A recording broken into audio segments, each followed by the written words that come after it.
अगली खबर देहरादून से ही आपको बता देते हैं, जहां चिकित्सकों की कमी दूर करने पर फोकस है।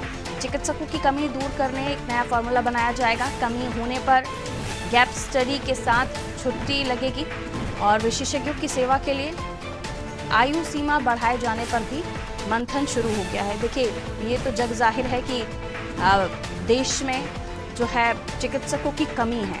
हमारे यहाँ इंफ्रास्ट्रक्चर है, हमारे यहाँ हॉस्पिटल्स हैं, लेकिन हर जगह एक्सपर्ट्स तो पहुंचाए नहीं जा सकते। लेकिन उसके बावजूद कई जगहें ऐसी हैं जहां पर ग्रामीण अंचल हैं या ऐसे इलाके हैं जहां पर डॉक्टर होने चाहिए, वहां पर नहीं है। और आए दिन आप स्वास्थ्य से जुड़ी हुई ऐसी खबरें सुनते हैं, देखते हैं, जिसमें लोगों को कई किलोमीटर दूर अगर रेफ़र करने के मामले बहुत आते हैं।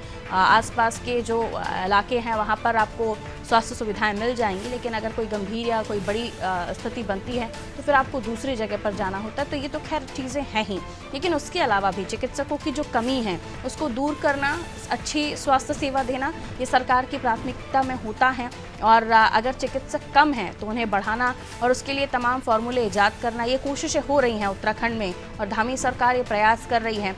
लेकिन चिकित्सकों की कमी दूर करने का जो फार्मूला है उसमें कमी होने पर गैप स्टडी के साथ ड्यूटी लगेगी। ये फार्मूला किस तरह से काम करेगा और इससे कितना लाभ होगा या स्वास्थ्य सुविधाओं में कितना अंतर देखने को मिलेगा, ये हम जान लेते हैं। हमारे सहयोगी सोनू हमारे साथ बने हुए हैं। चिकित्सकों की कमी दूर करने के लिए नया फार्मूला, सोनू किस तरीके से काम करेंगे प्रशासनिक अधिकारी या स्वास्थ्य विभाग? देखिए पारुल, जो चिकित्सक हैं जिन क्षेत्रों में कमी है, कमी होने पर जो गैप होगा, गैप स्टडी के साथ रोटेशन पर ड्यूटी लगाई जाएगी।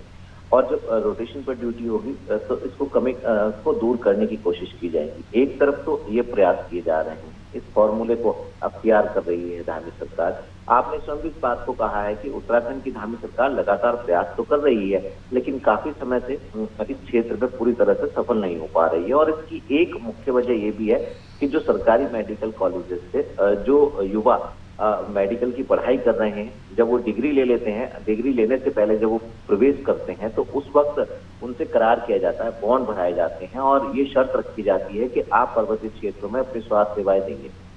और बावजूद इसके जैसे ही उनकी डिग्री कंप्लीट हो जाती है तो वो अपने इस जो सहमति पत्र देते हैं, जो अनुबंध करते हैं, जो वो बॉन्ड भरते हैं, उस पर वो खरा नहीं उतरते और जुर्माना भुगतने के लिए तैयार हो जाते हैं।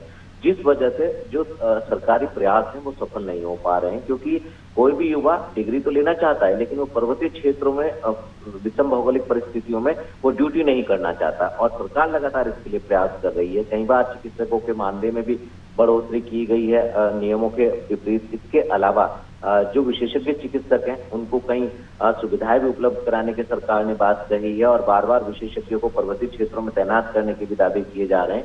चूंकि स्वास्थ्य से जुड़ा हुआ मामला है, आवश्यक सेवाओं से जुड़ा हुआ मामला है, इसलिए जो कमी है अभी उसकी पूरी तरह से भरपाई नहीं हो पा रही है। हालांकि जो मेडिकल कॉलेजेस हैं उनकी संख्या में भी लगातार सरकार बढ़ोतरी कर रही है। तो ऐसे में कहीं ना कहीं उन युवाओं को भी देखना होगा कि जो सरकार के साथ भरे गए बॉन्ड पर खरा नहीं उतरते हैं और जुर्माना देकर के इतिश्री कर लेते हैं। और सरकार जो प्रयास कर रही है, चाहे वो टेलीमेडिसिन हो या अन्य जो व्यवस्थाएं हो, यहाँ तक कि सरकार ने ये तक प्रयास किए हैं कि पर्वतीय क्षेत्रों में पीपीपी मोड पर स्वास्थ्य केंद्र का संचालन किया जाए ताकि लोगों को स्वास्थ्य सुविधाएं उपलब्ध कराई जाए।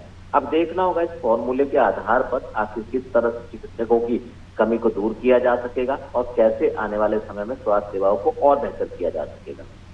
बिल्कुल, ऐसे में ये सवाल भी लाजमी हो जाता है कि इस पर भी चर्चा हो कि देश में कई सारे ऐसे मेडिकल की पढ़ाई करने वाले स्टूडेंट हैं जो पढ़ाई करते हैं स्कॉलरशिप पे दूसरी जगह जाकर अपनी